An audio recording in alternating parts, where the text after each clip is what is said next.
Alex, your self-proclaimed queen of the ring, and welcome to this week's SmackDown review. Very interesting episode this week for SmackDown because this is the first episode without Eric Bischoff. Bruce Pritchard took over his role, and I wonder why. Let's see how this episode turned out. Opening up the show, we have Shinsuke Nakamura defending his Intercontinental title against Roman Reigns. The match was okay, but the most interesting thing about the match was Sami Zayn on commentary. Sami goes back and forth from commentary to ringside, helping out Shinsuke, even interrupting the match at one point. Side note, I do have to say, Shinsuke Nakamura's flying snap German suplex is just the best. The match ends in a disqualification because King Corbin came out and attacked Roman Reigns, but then Daniel Bryan came out to save the day and save Roman Reigns, but it was 3 against 2 and he didn't really end up saving the day. Moving on to a very short match, no pun intended, Chad Gable versus Curtis Axel. It was good to see Curtis Axel on TV. Chad Gable wins by submission via ankle lock, and after the match, Gable was interviewed and he would like to be addressed as Shorty G. Chad, this short gimmick sucks, and you're not making it any easier for me to defend you, you silly little man. Next is the 8-man tag match. New Day teams up with Heavy Machinery, and they go against Dolph Ziggler, Robert Roode, and The Revival. It was a great match for Otis. He was very entertaining, he was fun to watch, he even had a really cute moment with Big E. Commentary was very heavily pushing the New Day. For the past 3 weeks, I've probably come off as a Revival stan, and I promise I'm not. But wouldn't you just want to push the people that are the tag team champions more? I don't know. You just hate to see how they treat the tag division. It's like, if you're not the New Day, who are you? And it's sad because there's actually really good talent in the tag division. Maybe I'm wrong, but New Day gets the pin and they celebrate. So next, I want to point out this video package that they made of Ali. It was a good package until found out they were promoting him to be on Hulk Hogan's team for Crown Jewel. Like, it just makes me upset because I know if Ali wasn't participating in that match, he wouldn't even get this moment with this video. And he probably has before, but that was when he was kind of getting pushed, but then he got set back with the injury, and then we got Kofi Mania, which is great, but I just want to see Ali get pushed to the moon and not deal with the freaking Crown Jewel. If you saw last week's video, you know my thoughts on Crown Jewel. I don't really support it. I'm not gonna watch it. If you watch it, that's cool. Thumbs up for you, but it's just not something I'm gonna bother with. Okay, so this was my favorite part of the show. The way that they fully debuted Bayley's new theme song, her look, and her attitude on Miz TV was great. And she wasn't alone. Sasha Banks came out with her and sat right next to her, which I thought was very interesting. Miz asks Bayley why.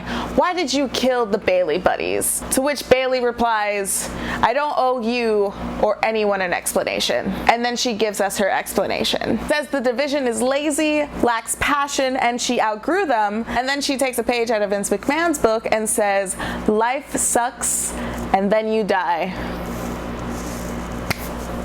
That was great. Nikki Cross interrupts the segment and says after she wins the 6-pack challenge to determine who is going to be the #1 contender for Bayley's title, she's going to give Bayley a big hug. Then Dana Brooke comes out and says that her passion is fueled by being overlooked, and she's going to win the 6-pack challenge to determine who is going to be the #1 contender for Bayley's title. And then Lacey Evans comes out, and it is the smoothest transition to a match I've ever seen in my life. Sonya Deville, Mandy Rose, Lacey Evans, Dana Brooke, Carmella, and Nikki Cross all face off to determine who is going to be the #1 contender for Bayley's title. And the match starts off with Sonya Deville and Mandy Rose teaming up and fighting everybody off, and it seemed like maybe they were gonna have a riptide in that tag team because they've had it before. I'm still kind of surprised they're still a tag team, honestly. This episode of SmackDown was definitely playing around with camera angles, which was good, but at one point Dana Brooke seemed like she did something really cool, but the camera was still facing Carmella, who flipped over the barricade, which sucked because that could have been a cool moment for Dana Brooke.